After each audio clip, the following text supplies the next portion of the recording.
Pledge of Allegiance. And I would like to call Mr. Adam Smith from Troop 57 after we do the invocation to the front to lead us in the Pledge of Allegiance. This time I would call on Councilman Travis Scott to lead us in the invocation. Let us pray. Heavenly Father, we come tonight to do business for this wonderful community that we live in and serve. We're very thankful for the many blessings that you provide for us in this area, Lord, in this state. Lord, we just pray that you help us make decisions that are wise and serve the people as a whole as best, Father. We ask, Lord, that you be with those sick and our national scare with the coronavirus, and you will spare our state and our community from that disease, Father. Protect the elderly and those that are ill. Lord, we thank you for the young people in the audience tonight, and we'll pray that they'll be inspired to continue to be good leaders in their community as they educate themselves and go to school. Father, we ask all this in Christ's name.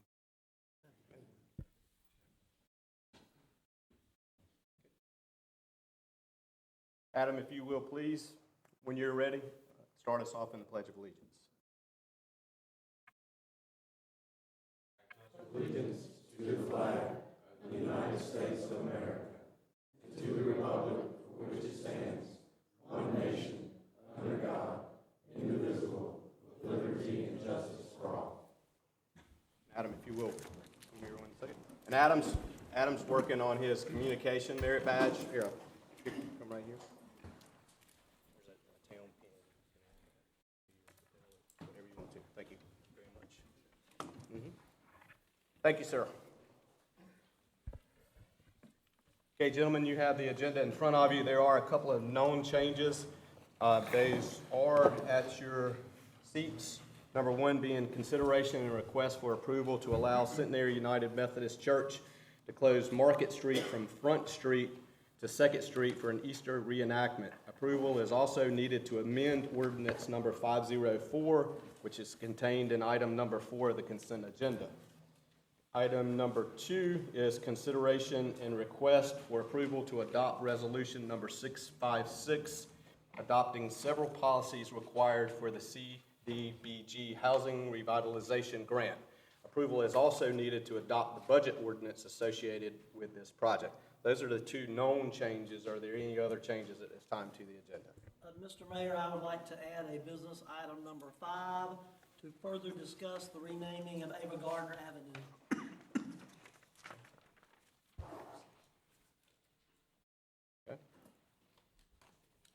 Mayor, I also would make a motion that we approve the agenda as amended with the changes that you spoke about.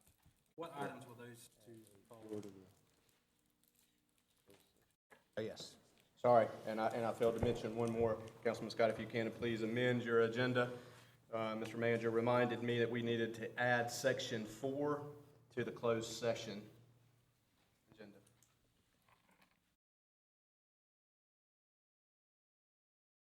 Mayor, I amend my motion to include that as well. Okay. I have a motion to approve the amended agenda. All in favor, say aye. Aye. All opposed? Motion carries. Thank you, gentlemen. Okay, our first item this evening is the presentation, Smithfield Police Department's 2019 Officer of the Year Award. Chief, is that you or Captain Grady? All right.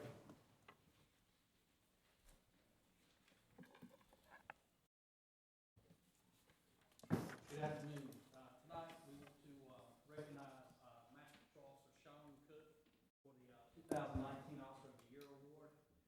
Just kind of a quick note, he received it 5 years ago in 2014 on this very same day.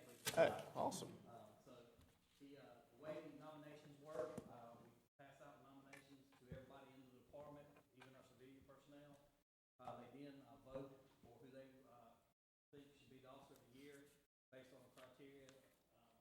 He was one of the nominations, and from there, the team commanders then get together and vote on their person they think should be selected, and the chief has the final say-so. Officer Cook basically got it this year for 2019. He's worked with Smithfield Police Department for approximately 7 years. He's worked in the patrol division. He's currently assigned as an SRO at the Loose Charter School, and he's also worked at our narcotics division during the summertime. He goes above and beyond. He's always wearing his uniform. He's just a very good officer, and we're pleased to have him on our force. So at this time, I'd like to present the flag to Officer Sean Cook for Officer of the Year for 2019.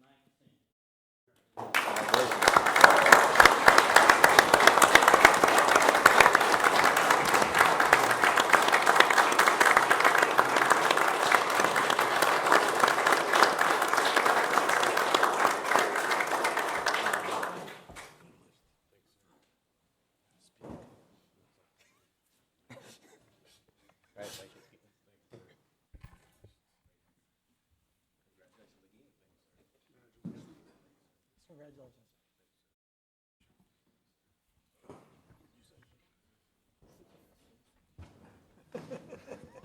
Speech time, right? Oh. Man, a few words. Thank you very much for all you do, Officer Cooking. Again, congratulations. Job well done.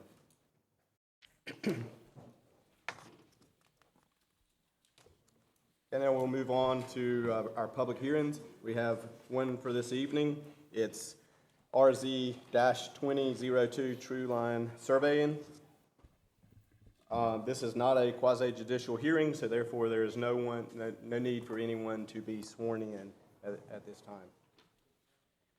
So RZ-2002 True Line Surveying, the applicant is requesting to rezone 1.81 acre tract of land from R10 residential zoning district to an R6 residential zoning district. The property considered for rezoning is located on the north side of the intersection of South 2nd Street and East Holding Street, and further identified as Johnston County Tax ID number 150580034. This time I'll entertain a motion to open the public hearing. So moved, Mayor. Second. Motion is second to open the public hearing. All in favor? Aye. All opposed? Motion carries. Stephen, I'll turn it over to you, sir. Thank you, Mayor and Council. Mayor just covers this first page, rezoning 2002. So the 8 lots cover 1.8 acres, currently zoned R10, proposing R6. Existing use, it's a vacant wooded lot, or lots.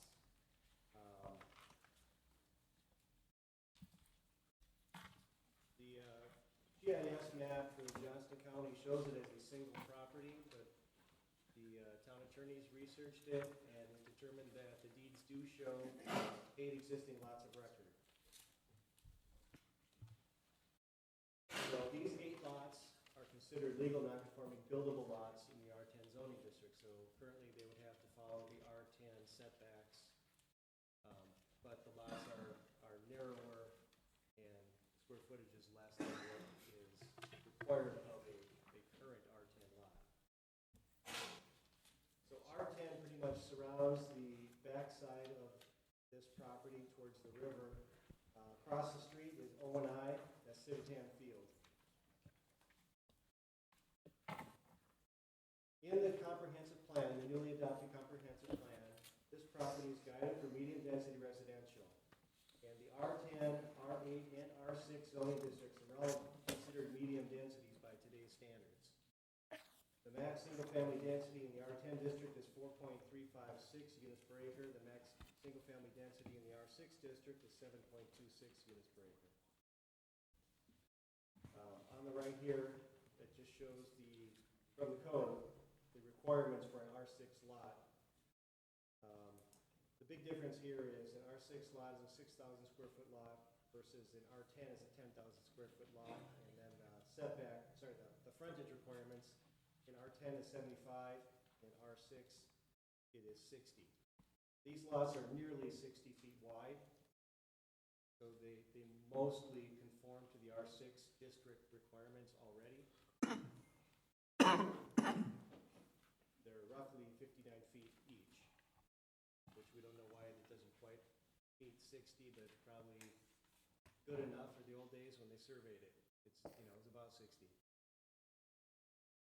The biggest difference between the two that are impactful for the development of these properties are the setbacks. The R6 setbacks are 8-foot side yard setback versus 10-foot. So the R6 will allow better utilization of each of those lots for development. So in our code, the R6 district has this, which I've highlighted, this text here. It says, except in unusual circumstances, it will not be used in new areas, and additional property will not be considered for rezoning to this district.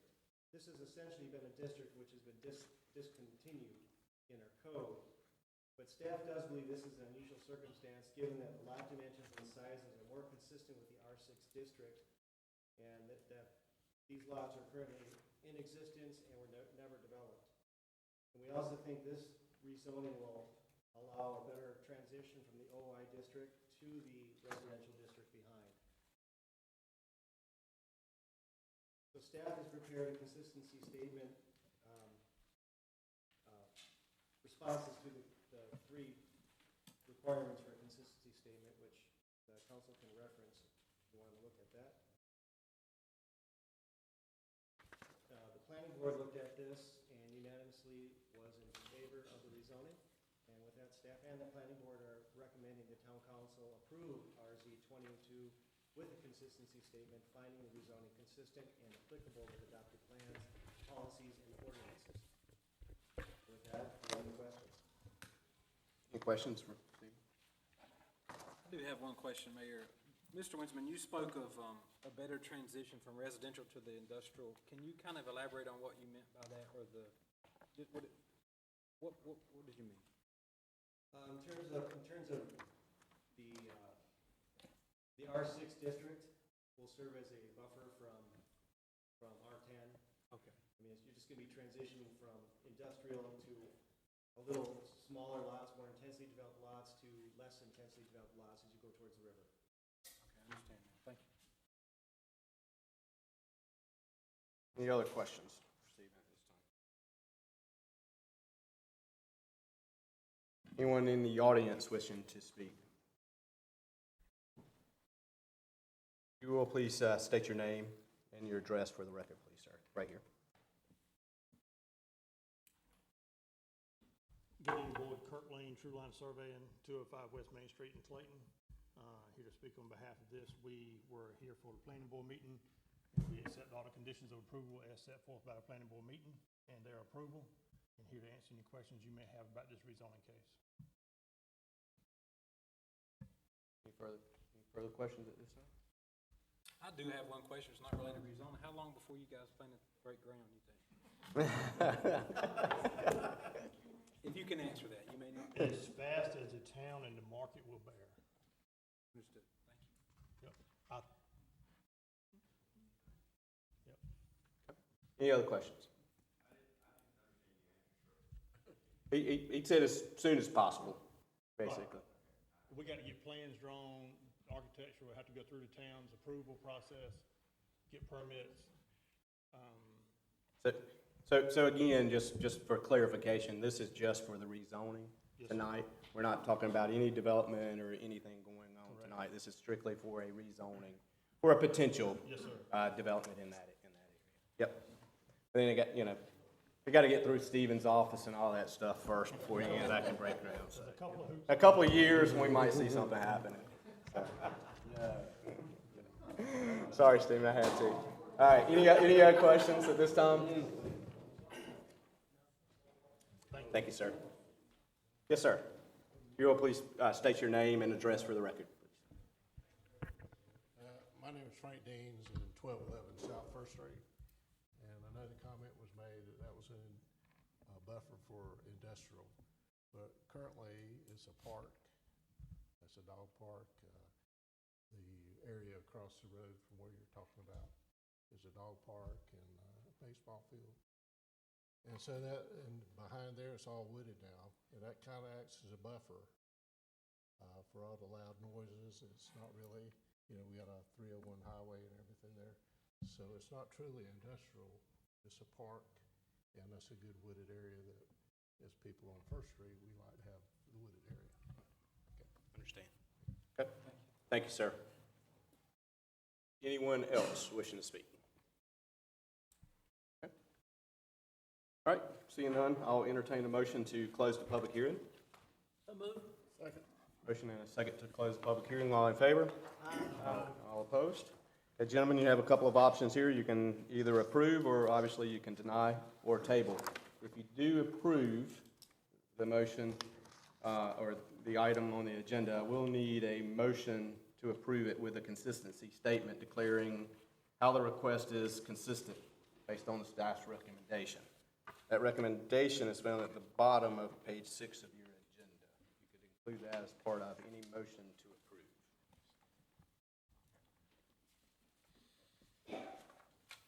Mayor, I'll make the motion that we approve the request as stated on page 6, that the Town of Smithfield Comprehensive Growth Management Plan request is reasonable and is best public interest. I second it. A motion and a second to approve the rezoning request. All in favor? Aye. All opposed? Motion carries. Thank you, gentlemen. Thank you very much. All right, we'll move. Really rattled that off well. Hey, I'm on a mission. Got a bet. Our next item this evening is citizens' comments. Anyone wishing to speak, please come forward at this time.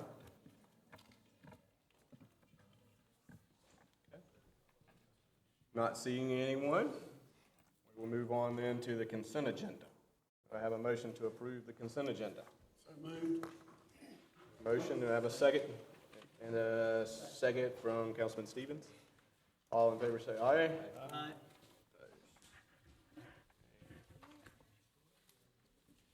Okay. Move on now to business items. The first business item that we have is consideration and request for approval to allow the police department to submit a grant application to the Governor's Highway Safety Program to create a traffic safety team. Chief? Mayor, Council, thank y'all for giving me a few minutes this afternoon. This is my first PowerPoint, so I'm learning.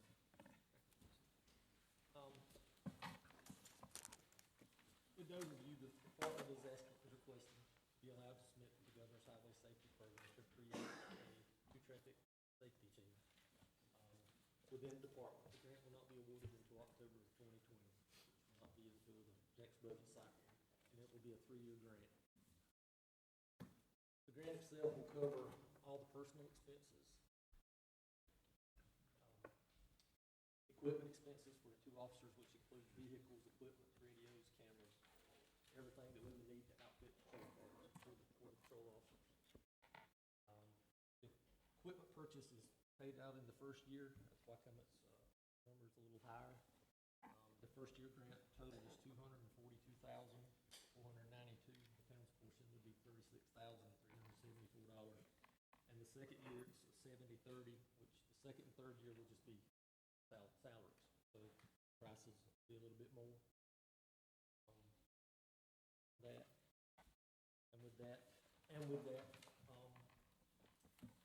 Following year 3 of the grant, all the equipment that we purchase becomes property of the town. The town is under no obligation to continue with the program, and the officers that are hired under that grant could then be decreased through attrition to the council if wish to do so.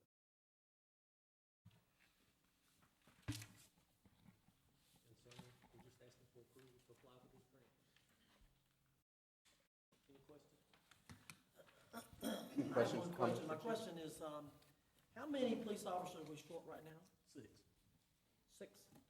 So if you get the grant, then that's 2 more positions. That would make us 8 short. Just, Well, because I mean to say right now, if we get the grant today, If we get the grant and we don't have those positions filled, we will turn the grant down. We won't take it.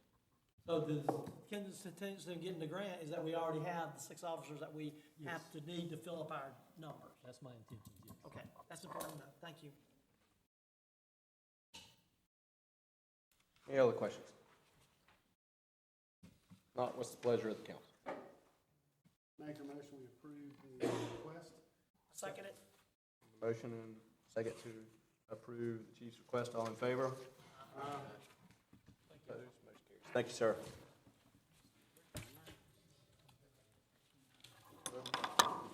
Okay.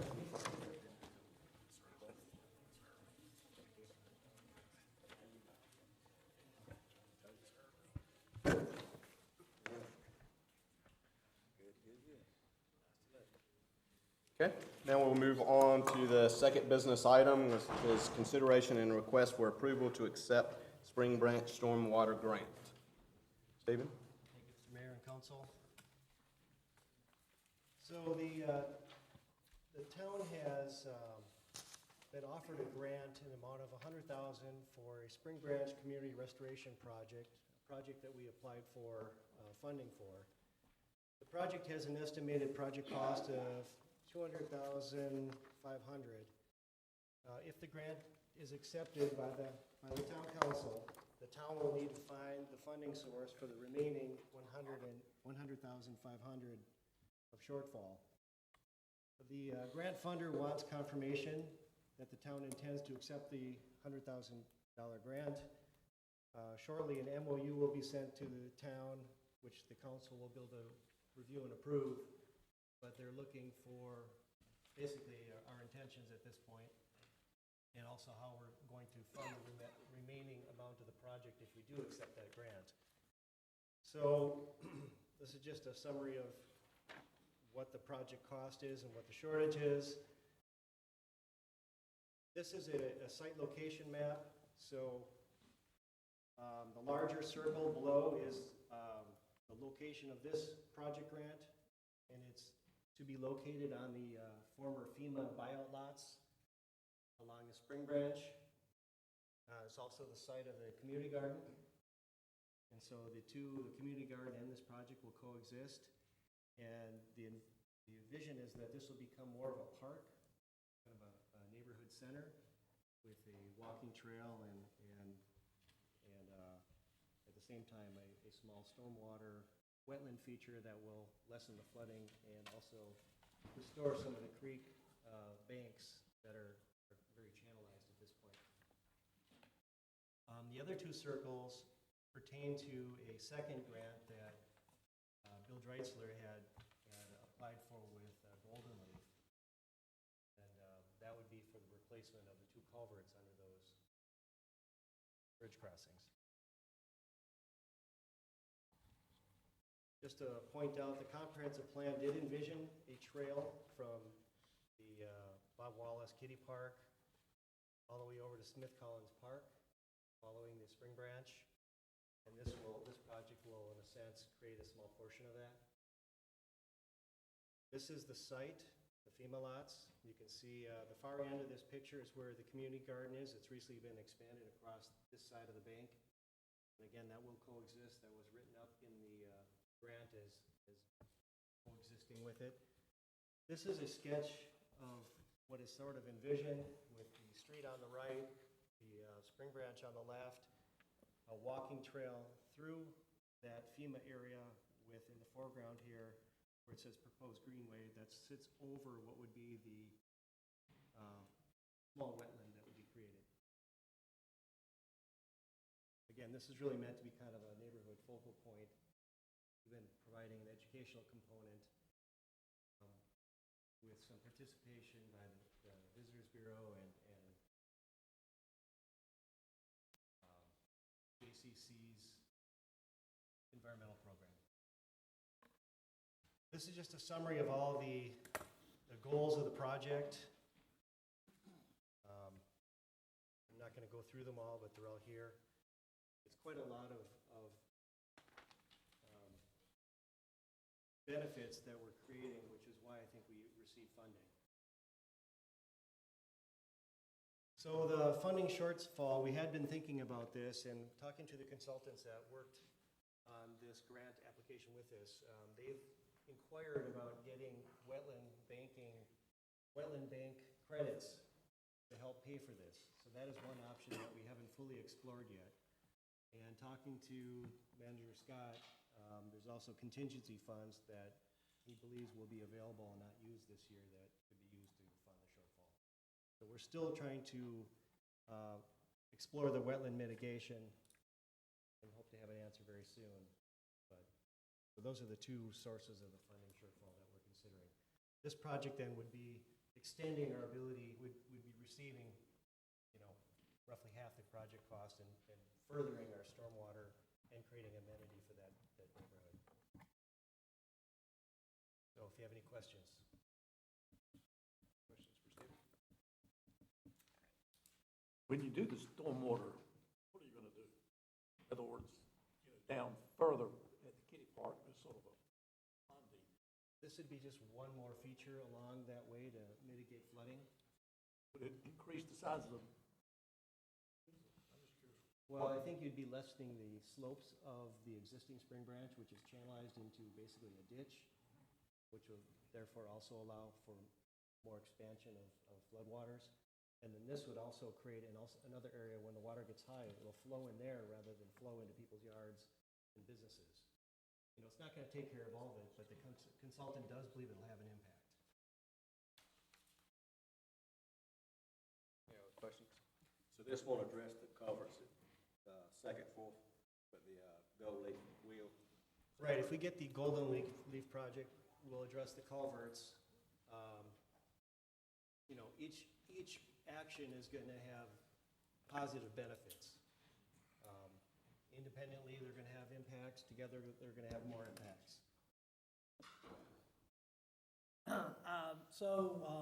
I'm reading on your slide number 3. It says,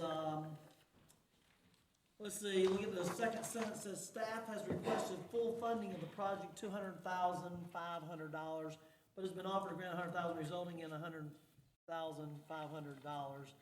So you're requesting full funding of the project because you're gonna get a $100,000 grant. Is that a guarantee you're gonna get it if we fund the project? We requested full funding, but we only received 100,000, thus Oh, I see. creating the shortfall. I see.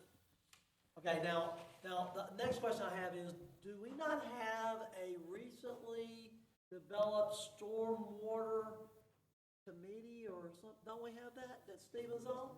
Have you guys discussed this? I wasn't last mix on if they brought this. Okay, was this discussed by them? Because, I mean, I think that's stormwater stuff. If it affects stormwater, should not they be addressing it first before it comes to us? I'm just, since it's stormwater and they have the overall view, I'm just. Sure. Two points on that. This is in this project was identified in the Jewel report, the stormwater study we just had done. And that report was presented to the committee before the committee was before our first meeting. And we have referenced that project in both the meetings that we've had.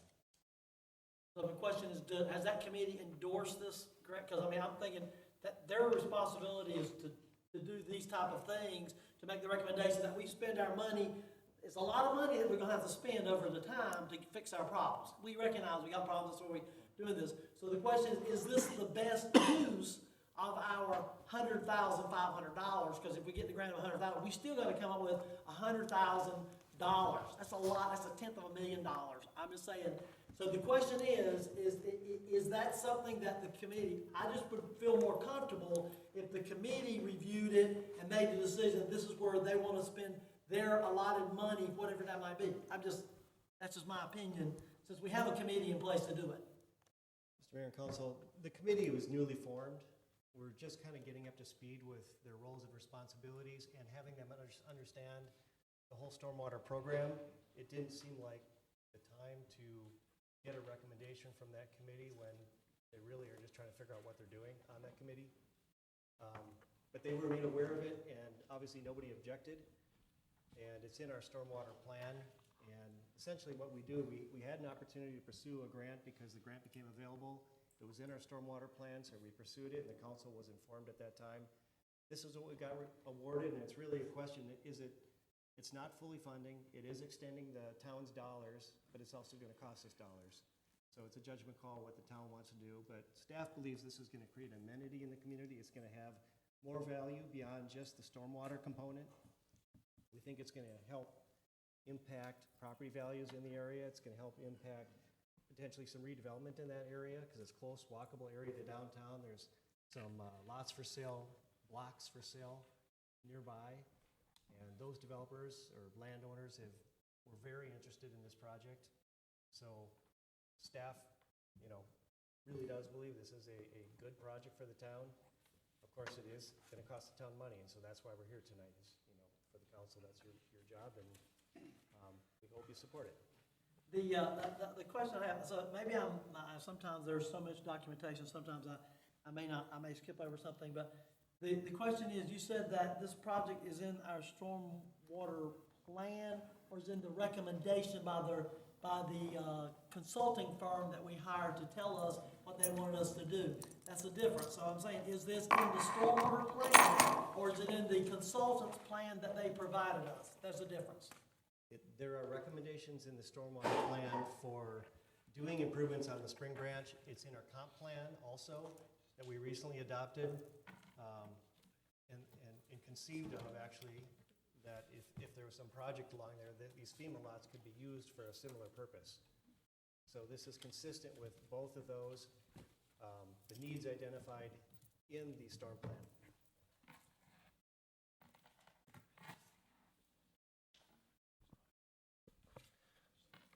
Councilman Barber, I might add too, you might recall when Jewel Engineering was here presenting their plan, this was the number one thing that they brought up that we needed to address was Spring Branch. You might remember the branch area there that has kind of cement walls and it's all caving in and damaged. And when this grant came up, we saw it as an opportunity to maybe leverage some money for a fix that's gonna have to happen one way or another.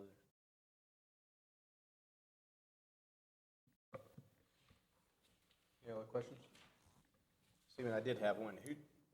The grant, it's from who? The grant funder wants to make a big formal announcement, so they didn't want me to talk about it yet. Okay.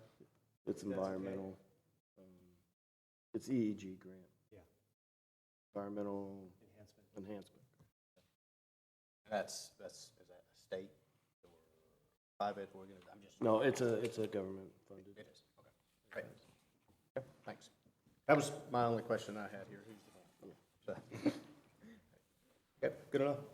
Any other questions? If not, entertain a motion. Make a motion, we approve the grant for the stormwater drain on Spring Creek. Second. A motion and a second to approve. All in favor? All opposed? I'm not opposed. Okay. Thank you. I was too late in the eye. He moved on. All right, unanimous. Unanimous. All right, thank you, gentlemen. Move on to business item number 3, consideration and request for approval to allow staff to move forward with the downtown Wi-Fi project. It's on page 103 of your agenda. I'll turn it over to Tim.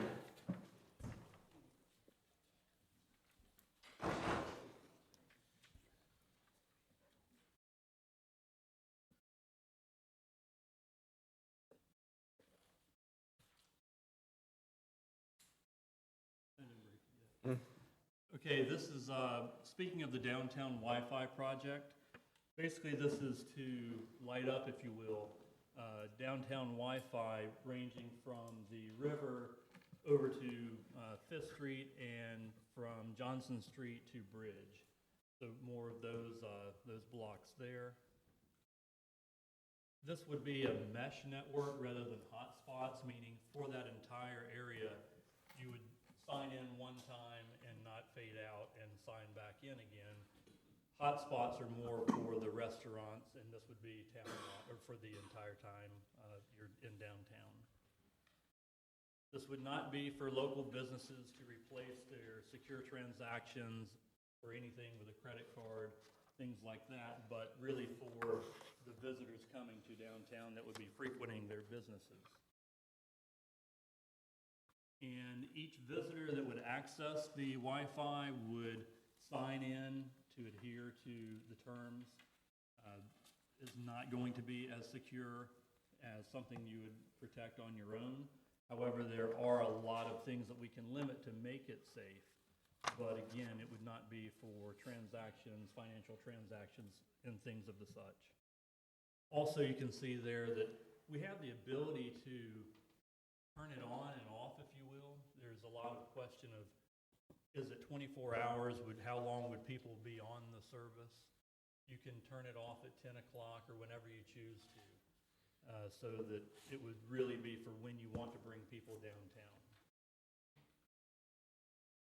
And we would be able to track the number of visitors that would be accessing the Wi-Fi. You're able to collect a lot of information, anything that they can provide, so that you can use that as a business to help it retain and attract your customers. So benefits of Wi-Fi, other than that, are better internet access for the public and better opportunities for the town and the DSDC to share the good news about the town.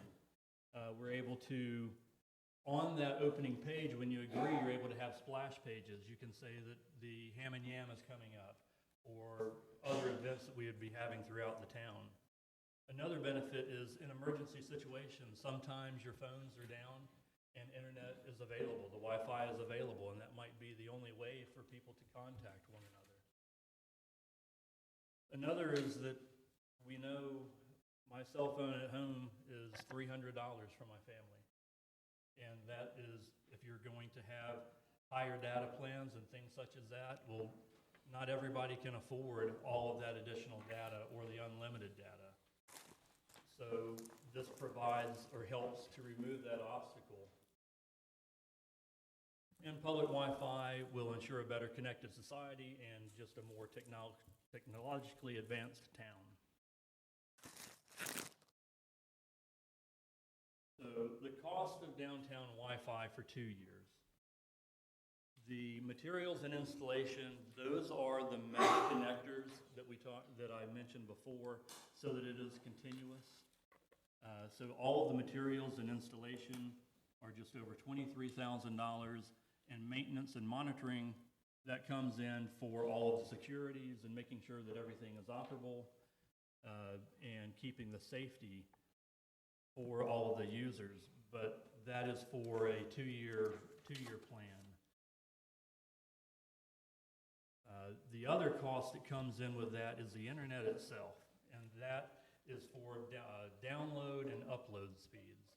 You can see that the download is much higher than the upload speed, and that's really because that's what most people accessing are going to use.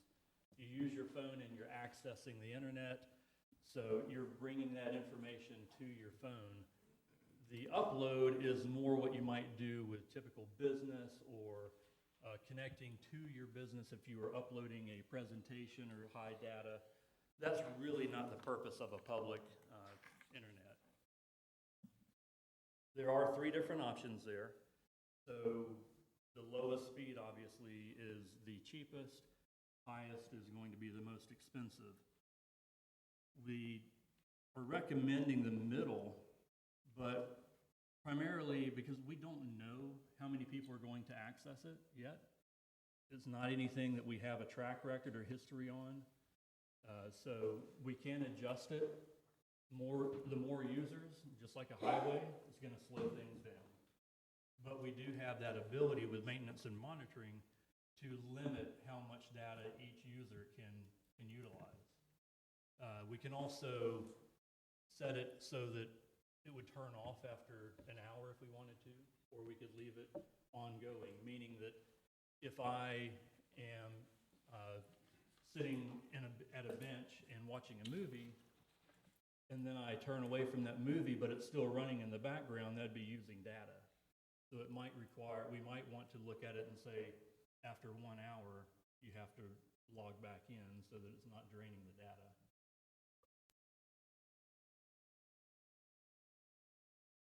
How to pay for it, the total cost using the plan that I just mentioned, the $420 for the download and upload, $32,336.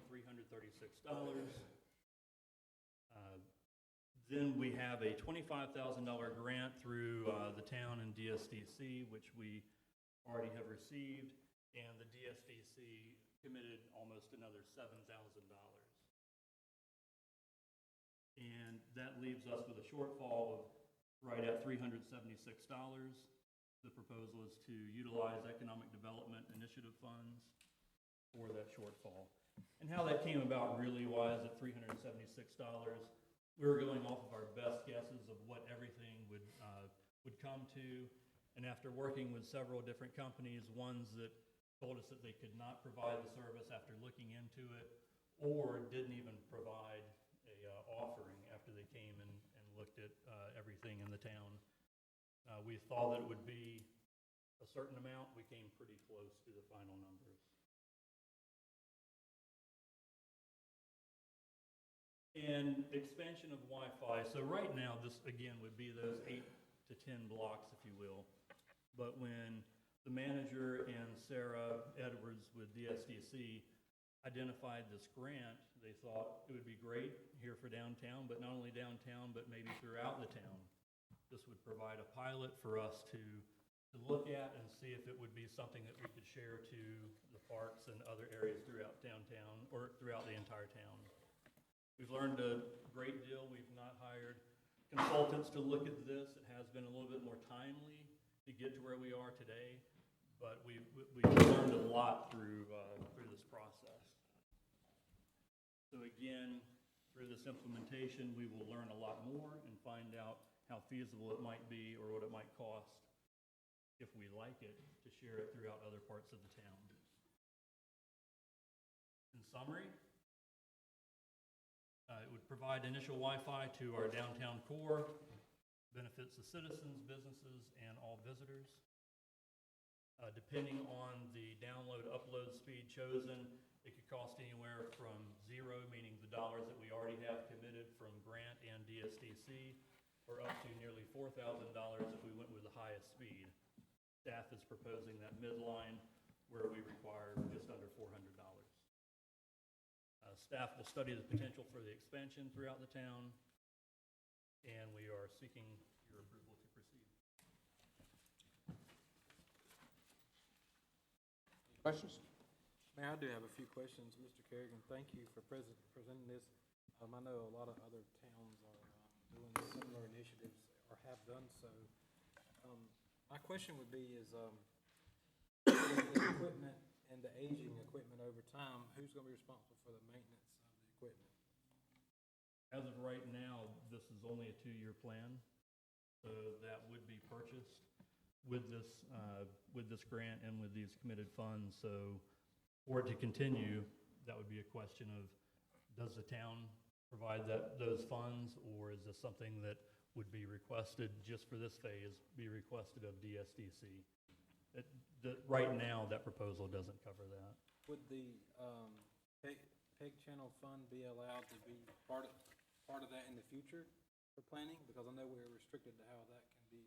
Yeah, the PEG funds are, we're limited on what we can spend that on. That is a little bit more here of promoting the PEG channel and really improving the audio, video, things such as that here, or making the public aware of the channel. My last question, it might be for Mr. Creedle. Would this interfere with our next grid system? I have a couple of questions. So we're owning the infrastructure that's going to be put in place, so we're purchasing it? Through this grant, we would then own that. So we actually own the web server that's going to interface? People are going to log into our web server to interface with the internet? Anything that it would either already be on our system, so the internet coming through here, if we were to expand anything and we would have a broadband line brought in, that could be housed here. Anything that is purchased through these funds would remain. So I'm still curious, because my concern is that if we own the channel that they're logging into, that means we also, they're connecting to our network, right? Everybody in that area, whether they're doing things properly or improperly, are logging onto our network, our infrastructure that connects to all of our equipment. Is that correct? I'm not quite. Where's the firewall? I'm saying, so how are we protecting our existing infrastructure from any cyber attacks, which are real, if we open this up, because it's open to anybody, right? There's not going to be a login password, make a login, it'll be free. And we know from the fact that there's a lot of cyber criminals who sit in public places and hack into things. That's what they do. And so how are we going to protect the town's infrastructure if we're opening our domain up? Now, I guess they could sit out here in our parking lot if they knew what our password is here. Okay? Thank you, sir. I would just, It would not be on our network at all. that's what I was Thank you. getting ready to say. That's what I wanted to know. It's a different network. It's not Thank even you our very network. much. So, hold on, before you leave, since you're here, Don't leave yet. you brought yourself in here, now let's. That's okay. I appreciate you, because I can have that conversation with you. So the question is, so it's a complete separate, it's not connected to us in any way.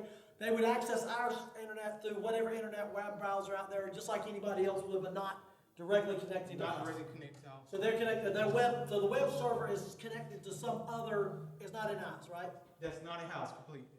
Okay. What's going to happen with it is, whoever we get will provide the service to us, so it's totally separate from our network. They won't have access to our server or anything. We're totally safe. Okay, so it's just really, it's an outside box you're putting in. Yes, sir. Okay, so it's not attached onto our network in any way? Anyway. Wonderful. That's what I need to know. That was all I needed to know. I'm good. Thank you. Thank Anything you. else? No, that's good. That's what I wanted to know. I did have a question though, going forward. You said, I think you answered this question, but I just want a confirmation. So the information you showed it was the total cost for 2 years of service, right? Not per month, but a 2-year service fee total. That's right. That was per month for 24 months. Okay, total. all right. And then and you also answered the question was going forward after that 2 years, that's what we'd have to look at down the road, whether or not downtown development people will continue on, or if we have to do something, we do something or whatever. So Correct. that's 2 years down the road after we do this experiment type thing. Yes, sir. Okay, thank you. Any other questions? So Tim, so I did have one along those same lines of the continual funding. So if we look at option 2, monitoring and maintenance, right now that, let's see, the monthly, well, the yearly total for that is $6,300 roughly. If you look at For- option 2, For option 2, yeah. yes, so So that comes up to, that's for 2 years, sorry, yeah, for 2 years, right? And then the other fee that we could have ongoing is the internet service monthly of about $2,600 for the yeah, 2-year so period. right, 2640. Okay. Gotcha. So based off of these numbers, barring not the equipment or anything like that, it could be roughly about $4,000 or $5,000 a year. Is that? Actually, maybe a little more, because the internet would be, right now, $110 a month, and the monitoring and maintenance would be $263 Gotcha. a month. So I believe it would come up to, it could be up to around, Yeah. I'm sorry, 8,000 per year, yes. Right, yeah, okay. That's just based off today's numbers. Obviously, we don't know what that'll be, but these numbers are good, these numbers are good for 2 years. Yes. Okay, all right.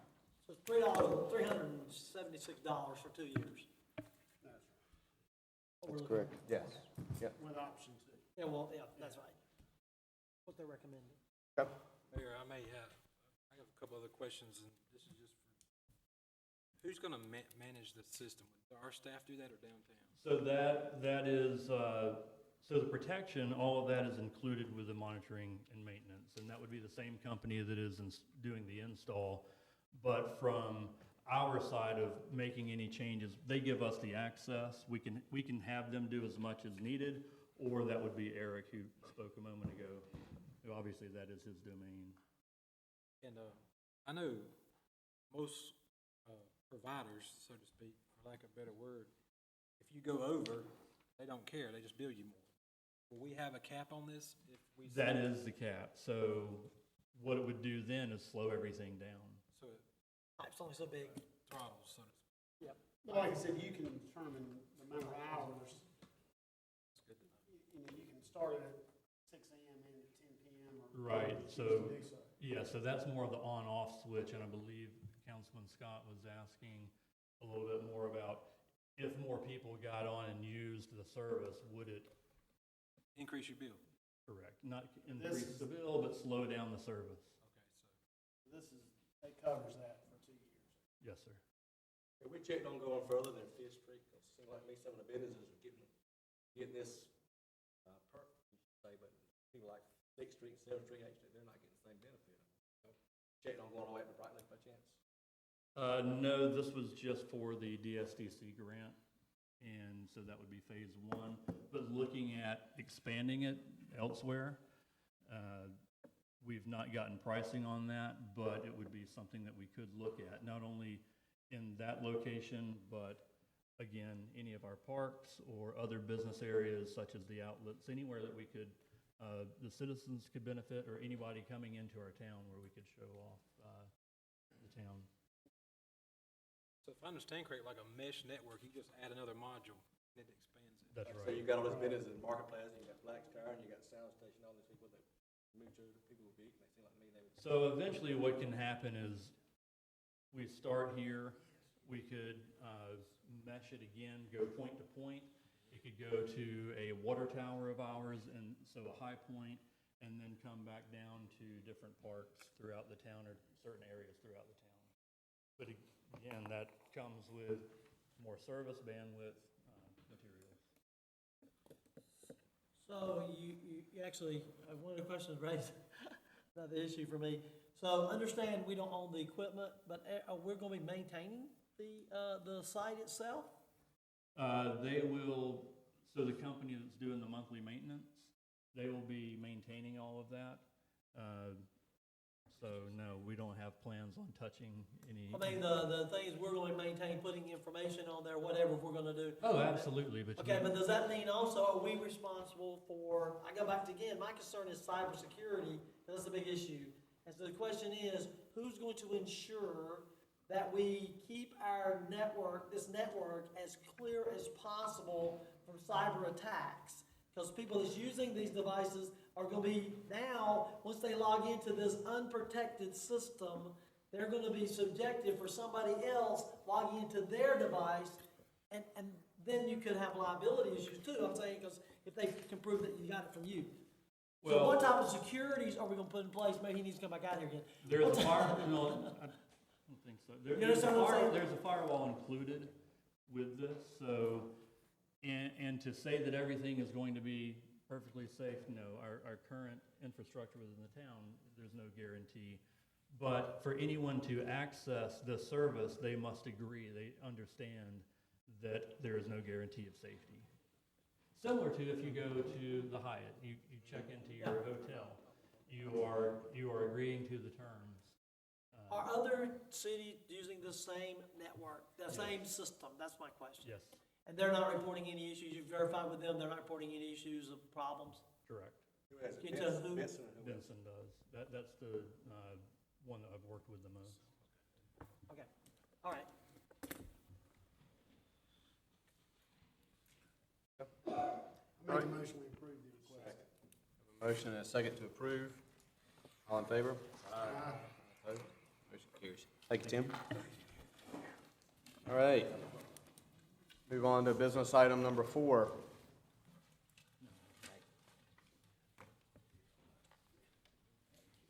Consideration and request for approval to enter into a contract with Wooten Company in the amount of $65,000 for design services for Durwood-Stevenson Waterline Phase 2. Ed? Gentlemen, good evening. We are back here hopefully to conclude business for the engineering design services for Phase 2 of the Durwood-Stevenson Highway Waterline. As you may recall, at the February meeting, the council asked for a price to be named in the contract before approving the selected firm out of concern that the design fee could be exorbitant. So after some negotiation, the selected firm proposed to perform design services for $65,000. This contract was reviewed and approved by the town attorney as well as the contractor's legal department. So this amount is well within the project budget and represents about 8% of current funding. Again, as a quick reminder, the orange line shows the pre-existing main lines in the water distribution system.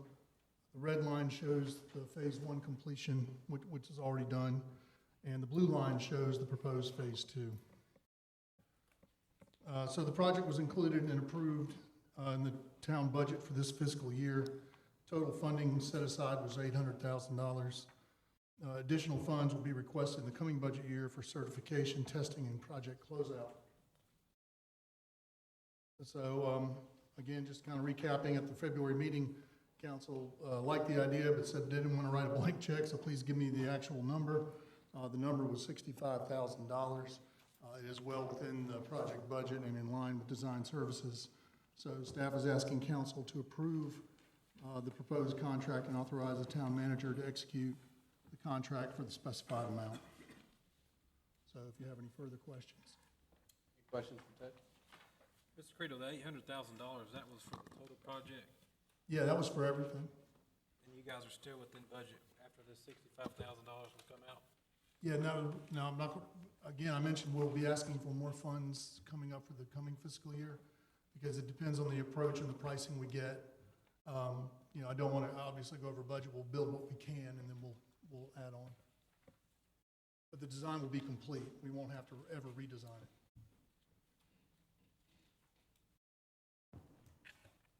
Any other questions for Ted? It's gonna improve water pressure in West Smithfield. It'll stabilize water pressure in West Smithfield. Woo-hoo. No further discussion. Where's my motion? Where's the motion, Mr. Barber? Second. Have a motion to approve. And a second, all in favor? Aye. All opposed? Thank you, gentlemen. Thank you, Chad. Okay, now we'll move on to business item number 5, which was added to the agenda. Which was a further discussion on Ava Gardner Boulevard. I think that was Councilman Barber. Yes, we have had a number of our citizens complain related to the naming of the road. They were not happy with the decisions that were made.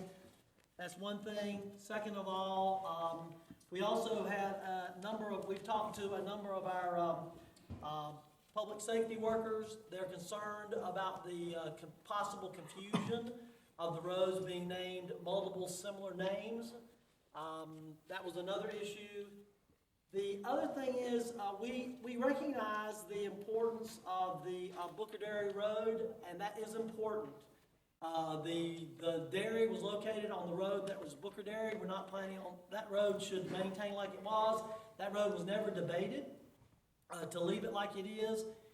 So that's a factor. And second of all, fourth of all, we also have a concern with knowing that Smithfield continues to grow and that area is going to continue to grow, that there needs to be the ability for Booker Dairy Road to go across the intersection and onto Buffalo Road, which is shown in the plans that one day that will be built.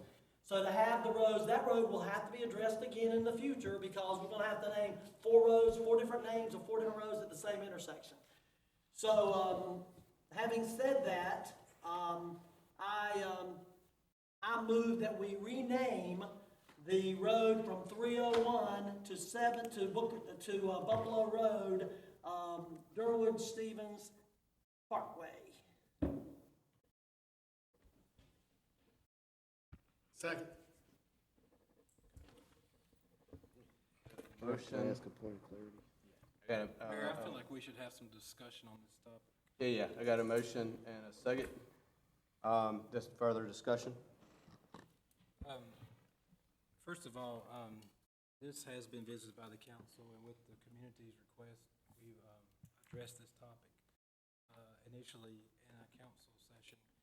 And with all fairness, the whole council wasn't represented at that time. But this comes on the topic of a controversial topic, and I share democracy with my fellow council members, and we've been through a lot of things, but personally, as I stated in that other meeting, I didn't know this was going to come this quick to discuss, but I feel that in the interest of the safety of the community, this is the most appropriate thing in efforts to show my support to the topic. The other thing that I love to point out is the Booker family was present during that other session, and they expressed concern about the historic of the name of the road. They also, in that same conversation, the best I recall, we could refer to the record, didn't seem to have a problem with the changing of the name of the road. Because we're still going to keep, if this motion passes, the Booker Dairy Road to the intersection. My last point I'd like to make, and commentary can be cheap, but I think it's relevant to what people think. And this has been discussed in kind of a negative way by some citizens that may have concerns about this. and I respect somebody having to change their address. For the future of this town and the growth, and after having drove it, as all of us have, which is a wonderful asset to the community, I think naming this road one consistent name would be fair. I would ask Councilman Barber to amend his motion to include the DOT and see if they could consistently keep the name, carry the Parkway all the way to US 70 in West Smithfield. I gladly make that modification. Roger, you're okay with that as amended for a second? Okay. Mr. Manager? That was my question. Okay, all right, I know he had a question. Any further discussion? Okay, so I have a motion and a second to rename the section of the highway from 301 to Buffalo Road, Durwood Stevenson Parkway. Is that correct? That is correct. And then also petition the DOT from Buffalo Road all the way to 70 to maintain the same name, Durwood See if we could Stevenson come up with a Parkway. Change it from highway to parkway. Is that That's correct. correct? Madam Clerk, do you have that? Yes. Okay. I have a motion and a second. All in favor of the motion, please say aye. Aye. All opposed?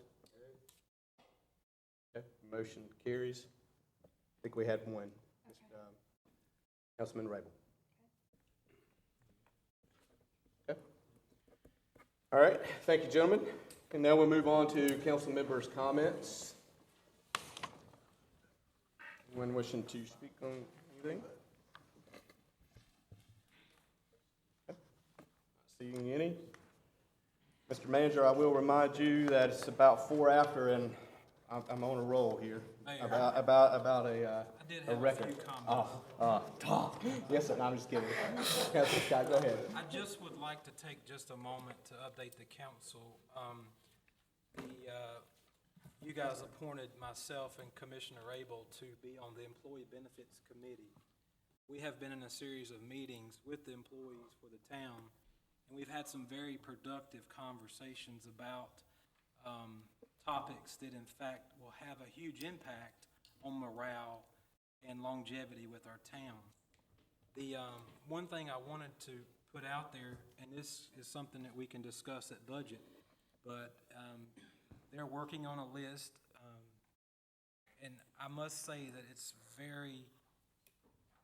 a very productive meeting. The staff is very respectful of funding and very conservative with their discussion. We have led some discussion talking about the potential for bringing back longevity. And I wanted to put that on the table for you guys to think about that as we go into the budget considerations, because this topic was taken away in the past because financial stress was hard on the town. And I think in the light of moving forward, if we could take that in consideration with a modified plan, so to speak, that is one of the topics that has been discussed. There's been a number of other things, and most of y'all are aware we lost Cedric Rayner, a very dedicated employee to the town. I say that with a humble heart because we've got to show appreciation to our employees. And we've talked about many things to improve support for them. And it's simple things that don't cost a lot of money. But I just ask you guys to keep that in your heart as we move forward. Just a pat on the back like we had tonight with the police officer. Those things mean the world, but sometimes are often overlooked. As we move forward, we got to keep that in the back of our mind because these people are Smithfield. They're what the citizens see. They are the ones that help keep our town clean and safe. And I just wanted to make sure that I pass that along to you guys. There's been a number of discussions, and I think that staff that's on that board, who's speaking for the majority of the staff, as we try to come to agreements on things, I just want y'all to know we've got to look at how can we support this group. And I think they realize that the things that we've discussed all are not possible. But there are some major topics that we can do to improve morale for our employees. So that longevity is one that was near on my heart after hearing their their discussion about it. So I just wanted to put that on the table. And I'd ask Council Rabel, he may have some discussion too, but thank you. Okay. Thank you, Councilman Scott, and thank you, gentlemen, for serving on that committee. Looking forward to hearing what your recommendations are. Thank you, Councilman Scott. Anyone further? If not, I will turn it over to the manager. Thank you, Mr. Mayor. Just a couple quick things. Throughout our town, we are experiencing a large uptick in illegal dumping. People coming in, throwing their garbage or their debris, construction debris in someone else's area so that the town will think that this debris is owned by someone in the town and we have a right to pick it up. In reality, it's coming from out in the county or other places, and this is driving our tipping fees up considerably. So I'm asking the community tonight, if you see illegal dumping, please contact the police department immediately. Let them know. People should not be dropping their garbage off in front of your house or at the end of your street or in a ditch not too far from you. Anybody who sees that, I'm pleading with you to please alert the police department so that we can try and curb this issue. Also wanted to publicly congratulate previous council member Emery Ashley in his reception of Distinguished Citizen of the Year Award for Smithfield. That'll be provided at the Chamber annual meeting on March 19th at 5 o'clock. At the Johnson County Ag Center. So congratulations to him, recognition well earned. The only other thing I have, Mr. Mayor, is just checking with the council one last time to make sure that we don't want to have any type of budget retreat or pre-budget meeting yet this month. If we do, we should recess this meeting for a date in March to have that meeting. Otherwise, we will schedule our normal budget meetings beginning in April. Thank you, sir. You guys, based on Mr. Manager's his request or ask, do we want to try to have a kind of a pre-meeting, if you will, budget sometime in the month of March, kind of meet and we can give him some, as a group, kind of give him some direction and so forth. Is that something you guys would like to do? If so, we could recess this meeting to a time certain. If that's something you wanted to do, we could pick a date tonight. We don't have to. Or we could also, just so you know your options, we could still schedule a meeting, but that means we would then have to advertise and everything else. Right? This would save us from having to re-advertise if we recess this meeting.